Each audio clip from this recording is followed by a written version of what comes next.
I can't wait for a coffee. Oh, hello, barista. What do you girls want? Skim soy latte? Taryn, soy can't be skim. Hot chocolate? Orange juice? No, Dad, I want a coffee.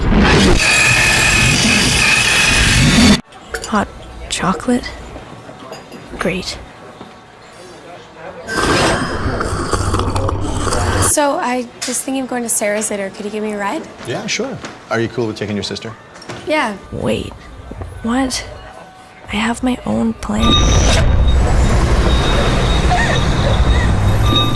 Carly.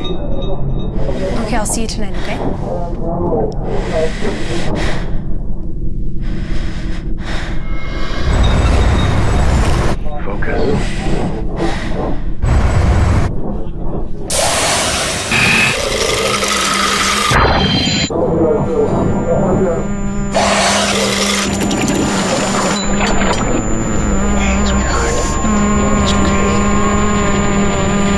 Carly. How can I help?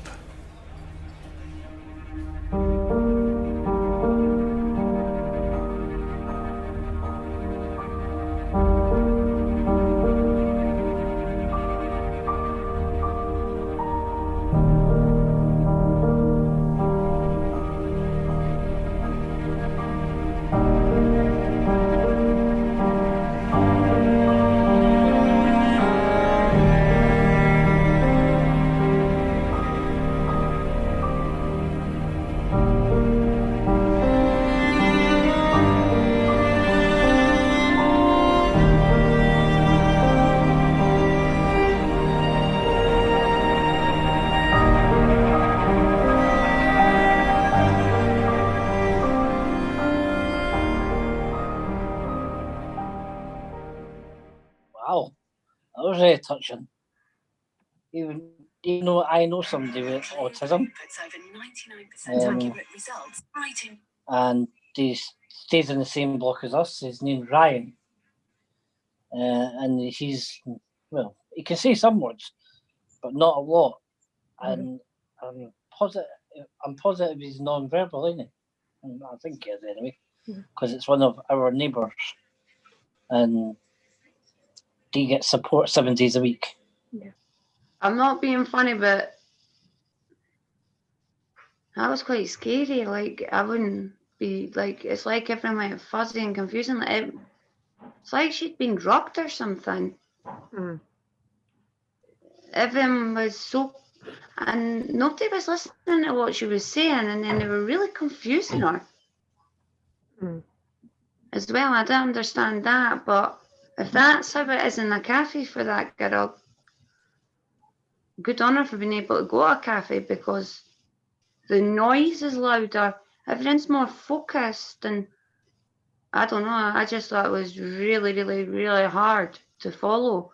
I don't know how she can be in a cafe and understand the conversations.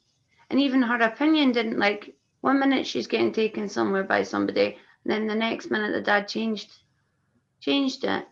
She does have her own mind as well, and it's like nobody was actually listening to her. I think that was That's how I felt. I think that was the whole point of the story. Well, she's still a human being. She deserves to be, like, she still has feelings and needs and wants, and she can still go out with her friends. She's not totally incapable. Have you ever heard of Carly at all? No, I've not. No, that was the first time. I thought it was quite good. That's good. Was that just about our own cafe there? From what I gathered, like Amy sent me the description. Carly is a YouTuber. She's non-verbal, and she uses a machine fin to communicate. And I don't know what the machine fin's called. Sorry. And this was she directed this in order to show what it's like for her in a coffee shop or something. Because a lot of the times with her mum and dad are divorced. Her dad would take her to a coffee shop or something, and she just couldn't handle it. And they both decided to try and show, for her at least, because autism's an individual thing, what it's like for her to be in a place where neurotypical people find relaxing for some reason. I can't really relate because I don't do crowds or like I can relate with her, but I can't relate to the relaxing space because that's not what that place is for me. The cafe's just like new, still new. Well, she doesn't find it But relaxing. yeah, That's the thought. yeah, she did the exact same. It's like tunnel vision, and you can hear, like in the video clip, everything clinking, the clacking, the cutlery.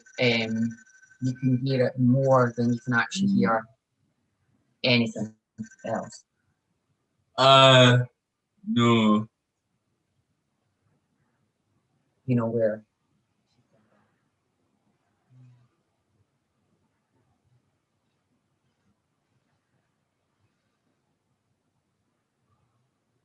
Yeah, he knows where she's coming from because she doesn't know what to say. Like when someone says like, "No, how can I help you?" or "What can I do?" You don't have the words to articulate that, even with like a Dynavox, a voice box thing.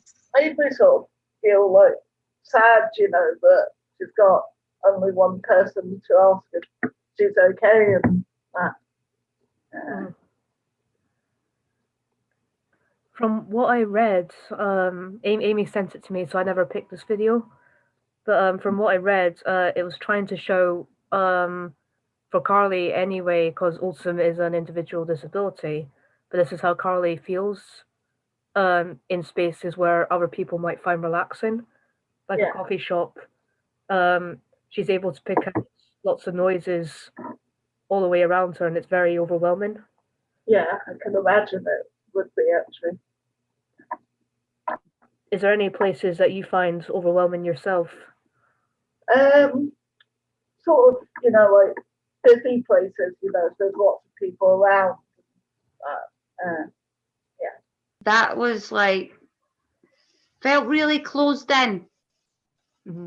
Like suffocating, too much was happening at once. And I think if you can deal with that, good on you. But that's totally different than how I would have been if I had been her. I'd have had a different experience. And even when she asked for a coffee, she ended up with hot chocolate. It's like nothing she was saying was working out for her. Yeah. But do you have to go up and get your own thing, or is it that they don't understand her, or is it? It can be a mixture. Are they just taking over?